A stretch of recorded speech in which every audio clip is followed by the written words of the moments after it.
853 miles from Anchorage stood the community of Deadhorse. A frozen wasteland that wouldn't have existed if it wasn't for oil.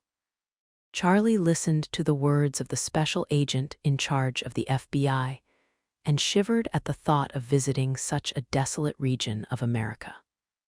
But those were his orders, cold and bare naked, and nothing could be done now. In truth, she loved nothing more than a good mystery. What little she knew about that place would not be gained from reading the sparse map she looked over. A faceless blemish at the end of the Dalton Highway. It was in the twilight hours and a banging on her door that woke her from her slumber. At first, she thought it was a dream, and then the storm, falling boards or garbage bins blowing down the street, but a second knock came louder and more ferocious than the first. There was a storm outside that was battering the land like a shovel beating dirt. Charlie rose from her bed. The storm had blown in from the Arctic a day ago, and the plummeting mercury and heavy snow had all but the bravest out in it. A strange thought crossed her mind. Whose need would be so great as to be calling on such an inhospitable night, with a screaming northern tempest and a foot of snow and ice on the ground? The storm had come bitter and tormented from the frozen Arctic, and those inhabitants of Anchorage who were wise enough to take shelter when they could, did so before it struck. She had watched the snow fall all day, and as she hurried home it had only gotten heavier. And then, through the howling gale, the cry of a muffled voice. "Charlie," it said, followed by a third banging. "Charlie." Charlie wrapped herself into a thick coat and opened the front door. There stood Brent Daniels, wrapped from head to toe in the heaviest clothing Charlie had ever seen, with a fastened hood and only his eyes visible. Without a word of permission, he pushed open the door and forced his way in. "Get dressed," he said. "Grant has summoned us." Charlie was still studying his coat when she closed the door to a flurry of snow. She took from the flakes that were now falling to her floor. It wasn't light. Now the question of who was at the door was answered, but a far greater question puzzled her. If Special Agent Grant had called for them, and in the middle of the night, then it must be something worthy of risking a person's life, or a person's life was at risk. The thought of venturing out into the middle of a storm was not something Charlie relished. "In the middle of the night," she said censoriously. "What's happened? Nobody called me." Brent was dusting the snow from his coat in thick handfuls. "Phones are down," he said bluntly. "Must be the storm. I heard most of Anchorage is down. Linesmen won't go out in it. Sorry about the floor." Charlie ignored the apology. She questioned him again. "This is about the phones being down." With a final deep, long stroke, he looked up at her. "I have no idea," he said blankly. "I was just told to pick you up." While Charlie had only been in the FBI for 3 years, Brent was already in his early 40s and considered an experienced agent. When Charlie had first arrived in Anchorage, it was Brent that had aided her through her first few months till she understood the strangeness of Alaska. Upon arriving, he was the first person she had met, and his friendly nature was taken for more than friendship. Later one morning, a young, beautiful woman stopped by, shared some idle exchange before giving him a bag of food. Charlie had watched this moment carefully. It was then that she realized her misconception. The man had been friendly and no more. They arrived to find Grant in his office, fixated on a map of Alaska that was pinned to the wall. His anxiety and haste were evident. A light dusting of snow on the jacket of his shoulders let Charlie know he hadn't arrived much before them, and his cheeks were still red from the stinging wind. After a moment, he turned abruptly to face them. Charlie could feel Brent winch beside her, and his unease caused a tightening of her body. Deadhorse, Grant said, marking the place on the map with a finger. Have you heard of it? Most, if not all, people living in Alaska knew of Dead Horse. Years back, the place had been nothing more than a few huts where natives hunted and fished in the summer and crossed the ice for seal in the winter. But the pipeline had brought people, and with them a quite prosperous little community.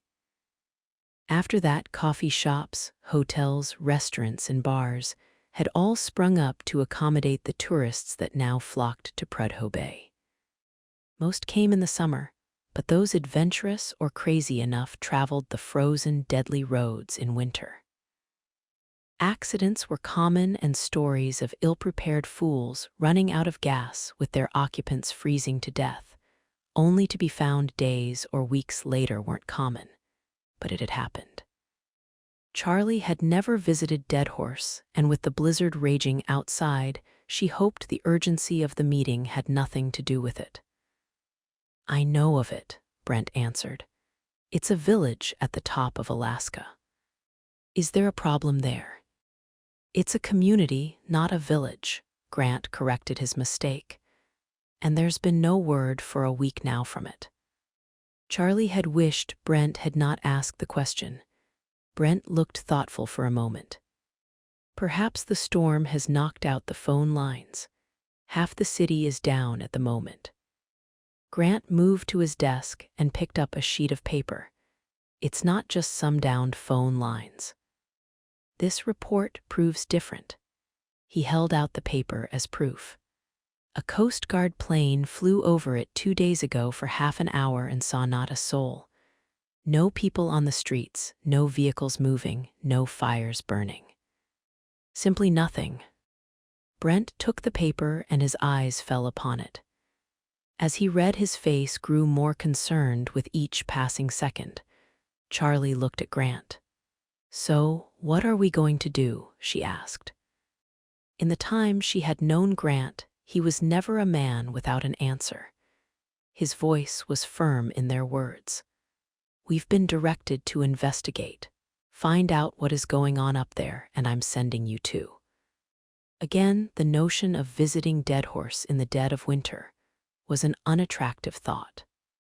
If the weather is as foul up there as down here, it makes sense they are probably just hunkered down for the storm. Special Agent Grant shook his head resolutely. No, it's not just Dead Horse. The oil fields, the airport, villages that surround Dead Horse, they are all silent as well. There's over 500 people there, and nobody has heard from them for a week. It's like they just vanished. Brent turned the paper and a thoughtful look came over him. Charlie could be right. This is one of the worst storms I've seen. Perhaps it just knocked out their communications. Grant seemed not to care what either of them thought. That may be so, but we've still been asked to investigate. I have arranged for you two to go to Dead Horse. Pack your winter woolies, it's 0 degrees up there. Arranged, Charlie said questioningly. It's too far to drive, and we need answers now. The Air Force will fly you up there when the weather clears. Charlie waited for Brent to ask more questions, but he didn't. And that was the meeting over. After they had left Grant, Brent drove her back to her house. Outside, the relentless snow still fell, cold and icy, and the howling north wind seemed worse than ever. The city of Anchorage felt more like Dead Horse. Charlie saw no people on the streets. Even the homeless had found refuge in some warm place. For the entire journey, they only passed one other vehicle, a road sweeper in a futile attempt to clear snow for the coming morning. The streetlights looked like nothing more than the sun hidden behind heavy cloud. Charlie switched the heater to full and rubbed her hands together. What do you know of Dead Horse? She asked. Brent huffed. I know it will be damn cold, he answered. And I know I'm not looking forward to going there, especially in winter. The feelings were mutual. Charlie had not regretted her move to Alaska, but she knew it was not a place she wanted to spend her entire life either. The first freezing winter she suffered made up her mind to that. While many considered the FBI a life calling, to her it was more filling a gap. Her father had been a cop his entire career, and as such had warned her from following his mistake, as he called it. But when Charlie graduated, it was a capricious mind that sought out the FBI. Fortunately, that mind was lost in her youth. She never thought she would get accepted. The FBI were picky, to say the least, but weeks passed after she applied and a letter arrived that changed that thought. "I'll bring my warmest clothing," Charlie said as they neared her house. "But I feel it may not be warm enough. Most of it I brought from California." The car swung around a tight bend, with the rear kicking out on some black ice. "Don't take the jacket the agency gave you," Brent warned. "You'll freeze to death." He studied her thoughtfully.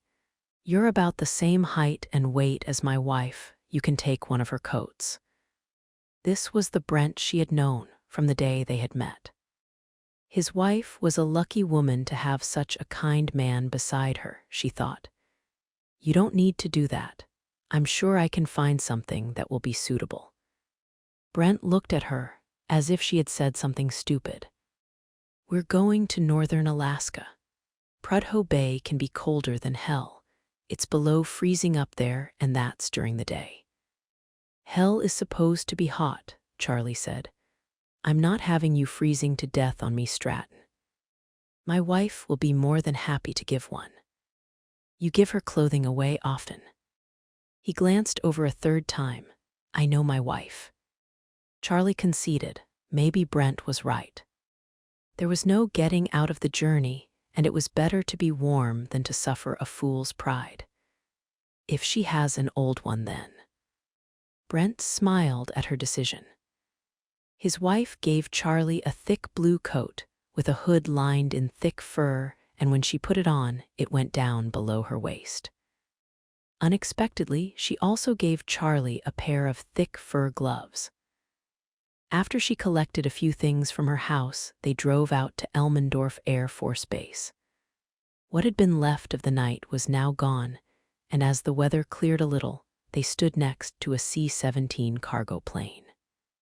A tall woman with a bag over her shoulder walked towards them. Behind her followed two men in Army uniforms. "I'm Grace Chambers," the woman said, offering them her hand and not a salute. "I'm your pilot, and these two men are soldiers. They will be coming with us. Elias Drake and Smith Patterson." Charlie looked at the woman, not Army but Air Force. She looked late 20s. Long dark hair was curled under a hat with striking green eyes. Compared to the woman, the men looked almost bored standing behind her.